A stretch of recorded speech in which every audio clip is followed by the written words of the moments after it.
Hey, it's truly Jacob, a writer again, and today we are going to go over the complete fairy tales of the Brothers Grimm. The book has many stories in it. Unfortunately, I was not able to read the whole thing and complete the whole thing, and I'm kind of done and over it, so I did not read all 210 stories. But I feel like I read enough to be able to illustrate what I'm going to do. So again, last time in the last video, I read this story. It was chapter 60, The Two Brothers. Today we're going to go over the moral lessons of that. Again, it was translated by Jack Zipes from German to English. The copyright date is 1987 by Zach Zipes.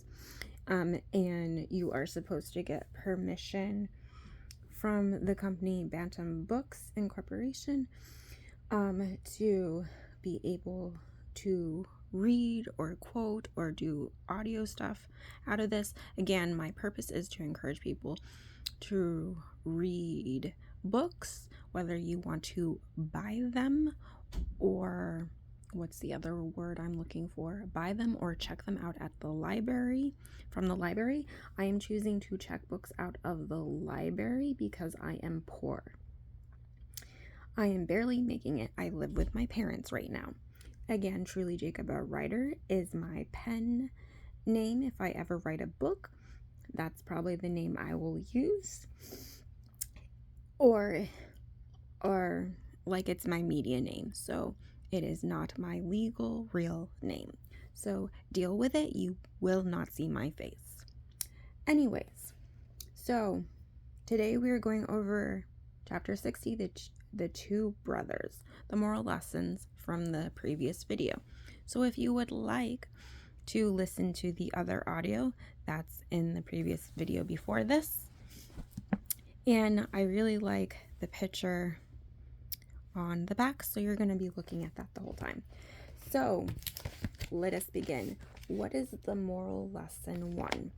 So what I got is, originally it was talking about how there was a golden bird and people wanted to kill the golden bird and eat it. Why was the golden bird gold?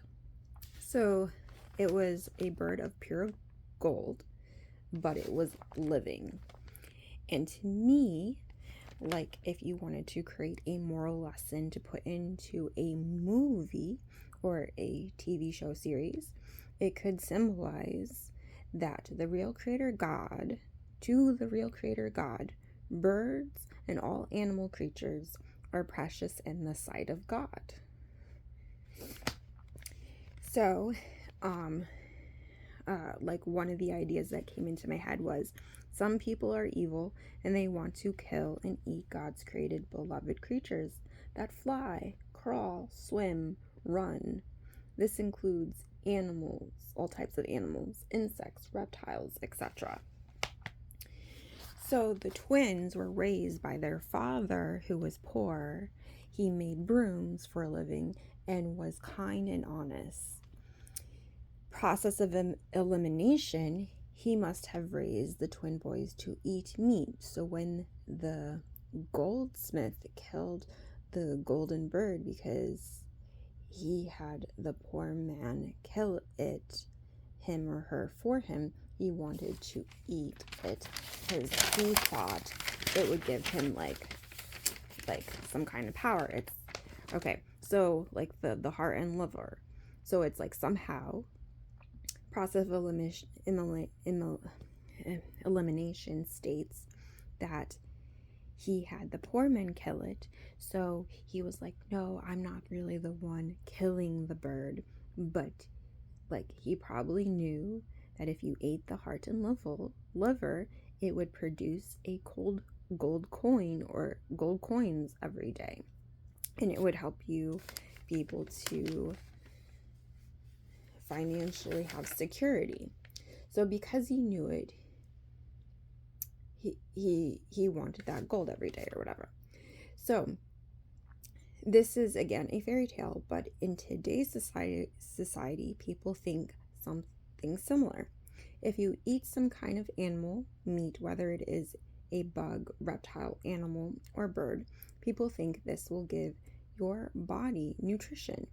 But if animal creatures ate plants before the flood, Genesis 1:20-25, verse 30, feel free to use the King James Version or even compare different versions of the Bible. God doesn't want animals to eat other animals in God's kingdom of heaven.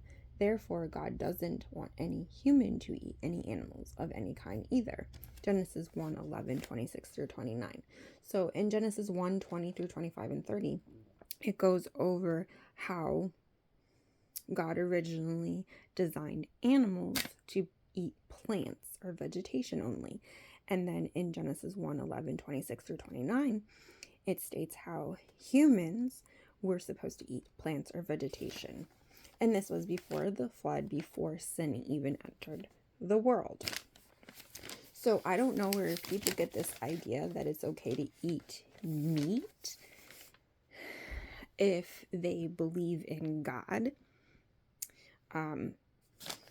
It's like, well, originally in God's kingdom, are you planning on eating animals in the future? Are you like, if you get to heaven, if you are a Bible believing Christian, do you plan on killing and butchering an animal and eating an animal when you get to heaven? Well, if you don't plan on doing it then, shouldn't you learn to give that stuff up before you get to heaven? I don't know. But maybe that's why, like, there's a lot of people where we're pushing being vegan, vegetarian, plant-based foods, so you can get away from eating meat and eat stuff that is healthy, right? If you believe that heaven is coming soon. I don't know what I believe anymore. I'm just putting my 2 cents in of moral lessons that I get out of this story. You can take or leave anything that I say. Now, the twins must have been really hungry to eat the heart and the liver of a dead golden bird. Now, I was raised vegetarian, then later went mostly vegan. I have a Christian background. The Bible makes it very clear that if someone does eat meat, that animal better be a clean animal. And that is found in Leviticus 11. The full list is there saying what you can eat, what you can't eat. Feel free to study this for yourself. And it says, and don't eat the blood, Leviticus 7:26 and 27. If you want to study these Bible scriptures for yourself, I will leave them in the description below so you can fully study it for yourself. I do not feel like taking out the Bible and reading through each one, because my objective in this video is to show you possible morals that you can get. So lesson 1, God loves all the animal creatures. He did not design them for food originally. In heaven, animals are not going to be eaten, so we should treat animals accordingly. We should start learning how to love them and treat them with kindness.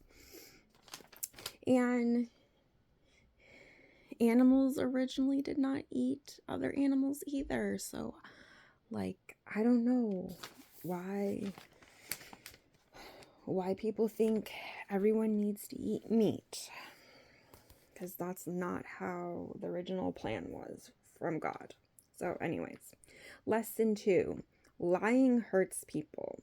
Example 1, the goldsmith was so envious that he lied about the twins when he realized gold came to them little by little instead of him, because it was under their pillow, or it came out of their ears or something when they slept.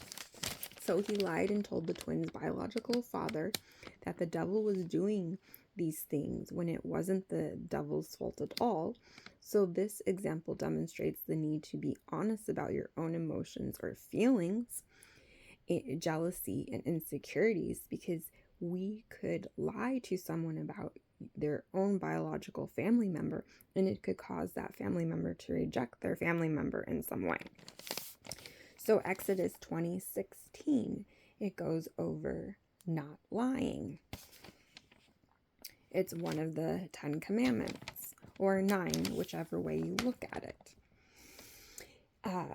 He lied against the twins, his neighbors, because the goldsmith didn't have the courage to become a real man and admit he knew what eating the heart and the liver would do for you. He wasn't even willing to tell his own wife the truth because he probably thought she would eat the heart and liver for herself. But if he had confided in her, she probably would have been more careful with the heart and the liver, and the twins would have never been able to get access to it at all. But being that the husband didn't tell his wife this valuable information, it shows he didn't trust his wife for some reason, and that there were issues in their marriage. Anyways, the twins got abandoned by their real biological father because the goldsmith, yes, I am reading this. These are my notes. This is why you hear paper in the background. So, because the goldsmith said the devil was doing these things, they got rejected by their biological father. But a huntsman found him, or it's spelled huntsmen, but from, it's implied that only the twins got adopted by one. So based on the spelling, did a group of men adopt the twins, or was it just one? Because a lot of the rest of the story, it seemed like it was just one man that adopted the twins. But it's spelled huntsmen versus huntsman. Shouldn't it be huntsman if it's one? I thought in English there was plural and singular words, and they were spelled differently accordingly to stuff. So again, my problems with the English language. Anyways, and because he knew about different kinds of animals, he was like, nope, not the devil. He allowed the twins to stay with him and taught the twins skills of actually how to live in this world. And it sounded like that the huntsman that took in the twins, he didn't take any of the twins' money for himself. He treated the twins like they were his own DNA, blood-related sons. He must have said to himself, I know these boys are not my genetically, but I will treat them like they were mine even though they are not. And because I am taking on the role of being their father, I will provide for them and teach them how to provide for themselves. I will not take any of their money unless they offer to give me some. I will not even ask them for one gold coin ever. This is what I'm getting from the context of the story. That this man who did not have any kids at all, he's like, I will treat you like you are my own flesh and blood children. And so they saved the money for years and years and years. So, but it really doesn't go into the full detail of that. So that's why there's room for growth in this story. If someone wanted to turn this into a movie series or a TV show series, you could figure out what you want to do with it, right? Example 2. So again, that whole thing was them being, the goldsmith lying and causing this disaster in their lives. And so they were abandoned by their own real biological father because apparently he didn't know how to assess the truth, or find out what the truth was. But the huntsman, he knew all about all the different kinds of animal creatures, so he he probably knew this was a thing, so he took the twins in. Okay, going on, example 2 of do not lie. Then one of the twins with his animals killed the dragon together, and the animals and him killed the dragon together. Then the King's Martial Society for years had a deep crush on the princess, but he was probably too scared to even try to kill the dragon, and the king probably made a decree that the only way someone could marry the princess was if that man slayed the dragon. But other men tried and failed because they probably really didn't believe in God. Because the twin huntsman's adopted son, went into the church near the top or at the top of the mountain, I forget where, and the church offered clear, precise instructions how to be able to get access to the sword to be able to slay and kill the dragon. So, initially,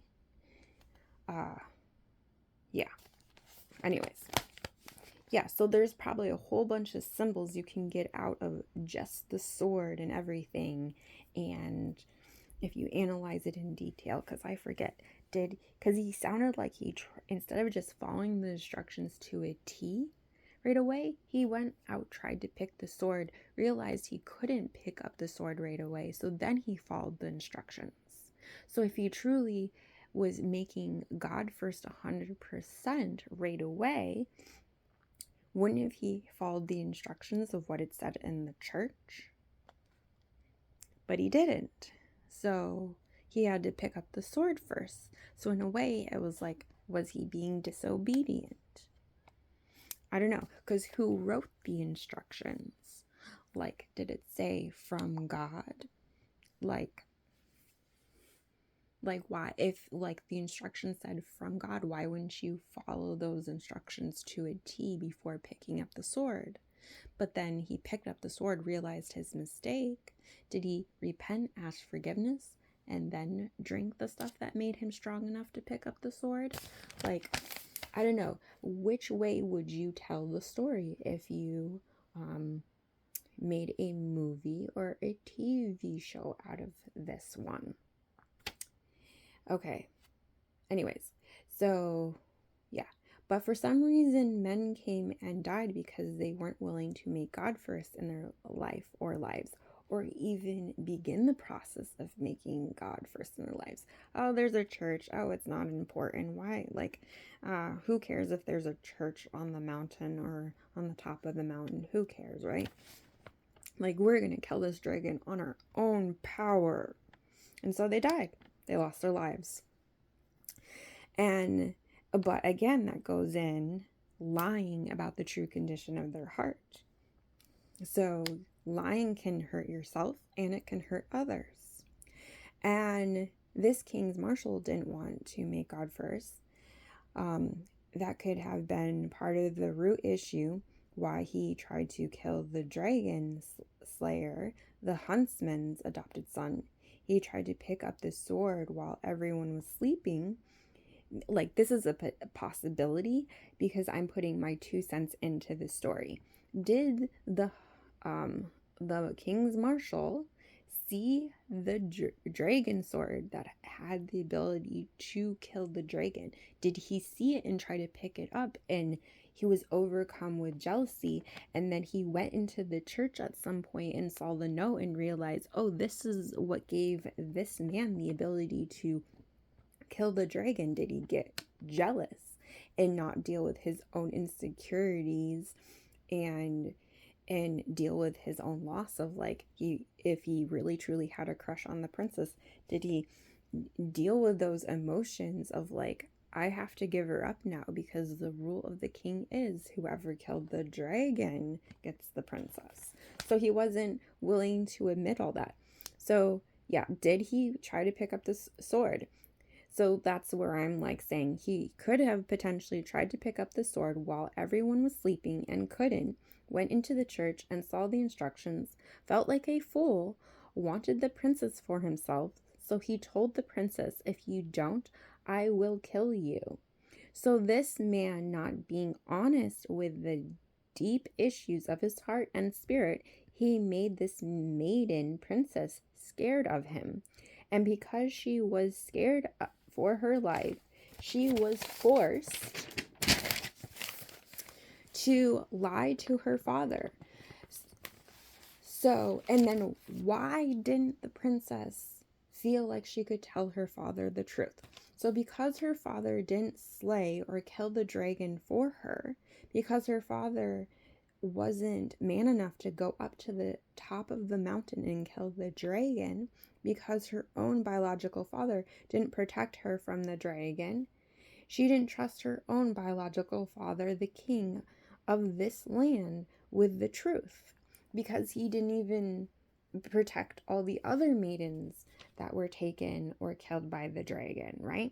So in her eyes, she felt probably forced to lie.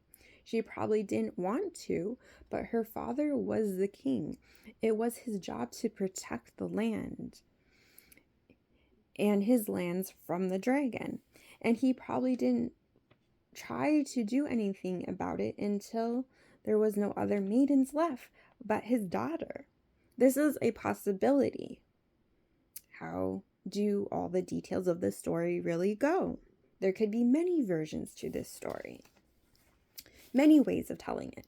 So why did this king not assess his own heart and spirit and acknowledge the truth of why he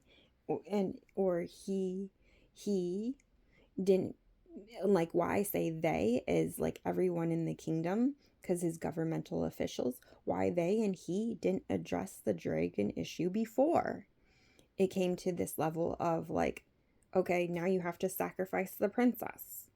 So in this way, the king lied because he didn't acknowledge what was going on in his own heart and spirit, right? But the twin huntsmen, it was probably a force of habit. His adoptive father taught him to take something from every single animal killed. So he decided to take the tongue from the 7 heads of the dragon. Maybe the tongues were smaller or more reasonable in size. Maybe his huntsman coat was big and had pockets inside it to carry all the 7 tongues, the full complete tongues. But because this was a magical land where animals could talk and other magical things, the hare, rabbit, wild rabbit knew of a special mountain. On this particular mountain had a root that was the root of life. So the root of life saved him twice. But there must have been some kind of quicker way that you could get there faster if your situation was desperate. That is a possibility, because it didn't take 200 hours for the rabbit to get there. But this was the hare's only way of getting there. But the lion declared it should take 24 hours.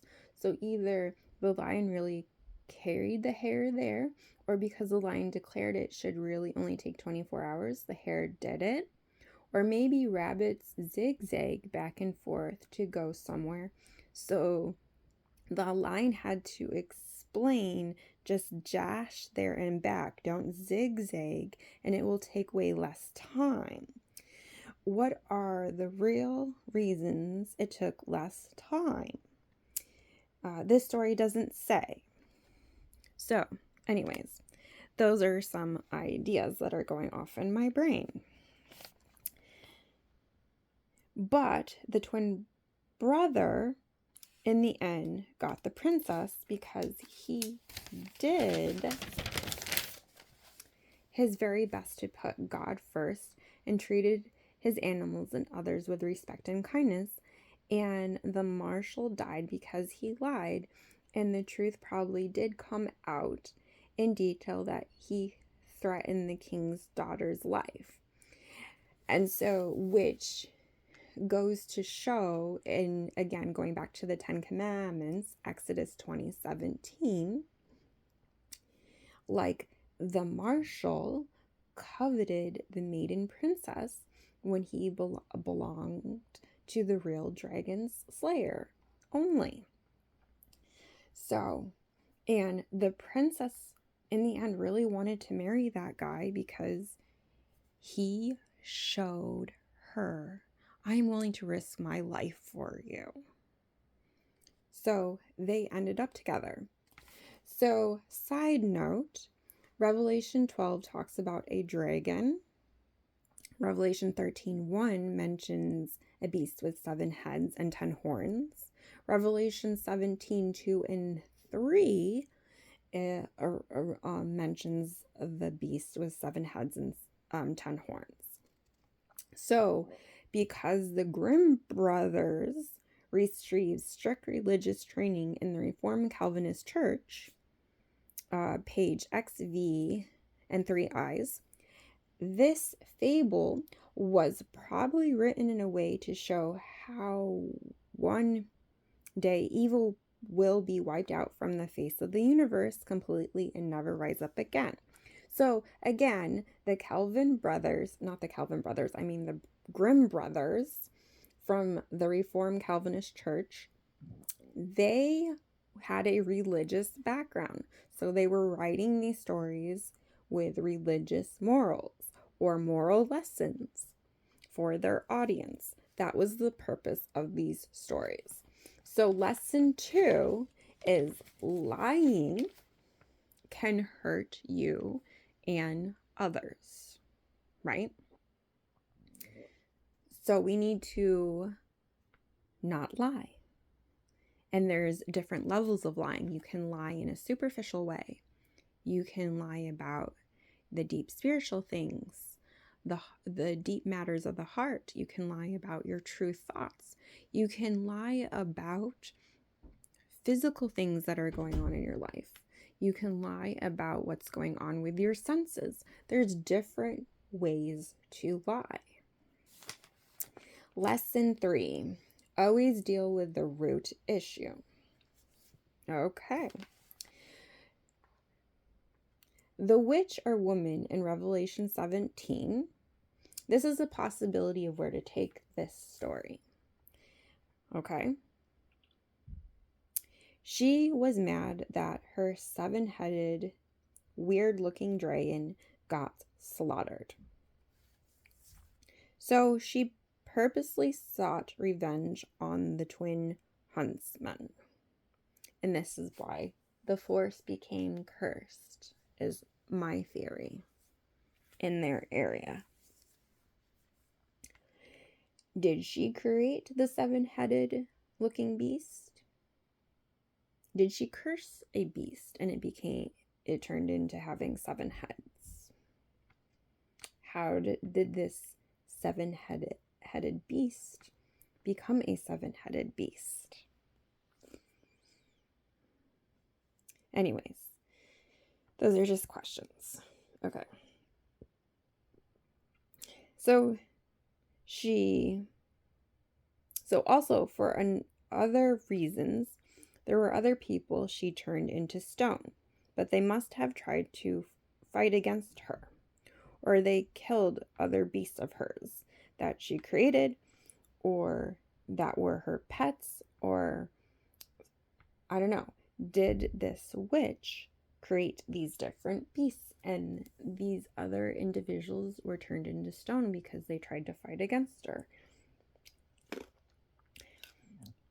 And she put all these different individuals in one area as like her trophies. Like, I fought against you, you tried to fight against me, you may have killed my beasts, but I turned you into stone. Ha ha ha ha ha. What? How did this witch become a witch?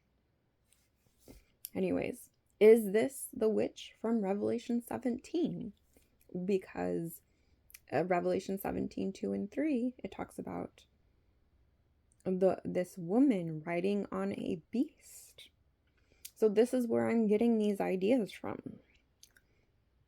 But because the twin was taught to kill and eat some animals, she was able to trick him into hitting even ever so gently with her magic switch stick thingy, and it turned his animals to stone. And that's why he eventually was able to be turned into stone. Because if you're eating animals, you may have an animal pet, but if you think it's okay to eat other animals, you're not treating all animals with respect and kindness. So that's where I'm getting the root issue is. Like, she might have tricked him into being like, oh, you can just hit your animals in a gentle way. It won't even hurt them. But because it was a magical switch stick thing, it turned the animals into stone.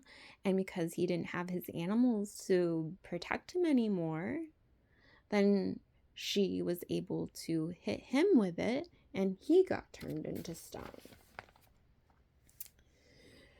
Why was the other twin able to come and rescue his brother? He ran, the idea that I have is he ran into other people and animals from the east. I think he was from the east and his brother went to the west. It didn't specifically say which twin went where, okay, that I remember from the story. And what were the twins' real names? I would give them real names, and people in this story real names. Okay. Yeah. He ran into other people probably and animals from the east who only ate plants and treated all the animals of the land with decency and respect, tender care, and unconditional love. And he stayed with them for a while. He learned how to identify plants to a T, to live off the land completely. They also taught him to eat. They also taught him to get to the root in the spirit and the heart of every bad, wrong thought. Because if you don't, that's how you can fall later down the road. The only reason he needed the root of life to live after was because after his brother killed him, because his twin brother didn't confide in him about his feelings right away. If he had, or in this story, his brother didn't confide in his true feelings at all. But, so because his twin brother didn't confide in him about his feelings, if he had, this twin wouldn't have been killed by the dragon slaying twin.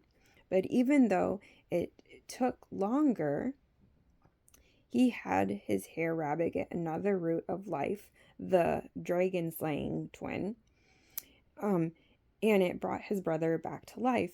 And he realized that his brother put the double-edged sword on the bed, the one he got from the church, because they were twins. And both shared the heart and the liver. This is my theory, is they both shared the heart and the liver. They both ate a section of it together. It made them connected to each other somehow. And the other twin was able to pick up the sword too. And that knife was probably the knife they both shared the heart and the liver and ate it.